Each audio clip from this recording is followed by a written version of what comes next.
कि अरे हम पागल नहीं हो, पागल बनावल गई। अरे भैया हो कुछ पैसा देता, अंग्रेजी वाली मैडम पैसा बाकी बा। अच्छा अंग्रेजी पढ़ेला तू? हाँ भैया। पढ़े में नीक लगेला? हाँ भैया। तो एगो चीज पूछी बता देबा? पूछा। I am going to the toilet, Hindi बतावा तो। हम कुल्ला करे जाते हैं। अरे बतावा ओकर मतलब पहले बतावा, कुल्ला कर बाद में तू जइया। हम कुल्ला करे जाते हैं। अरे नहीं यार बता कि जो मतलब का भयल? अरे मतलब बउरा हुआ का एकर मतलब हम कुल्ला करे जाते हैं। तो हमहू जानत थे कि तू कुल्ला कर जात हुए, लेकिन एकर मतलब का भयल? I am going to the toilet. अरे मतलब एकर अर्थ हम कुल्ला करे जाते हैं। अच्छा बाबू हमसे कितना समझत हुआ तू?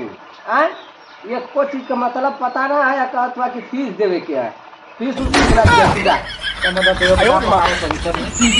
बतावा। आजकल के लइकन के कुछ पता ना, खाली फीस चार्ज।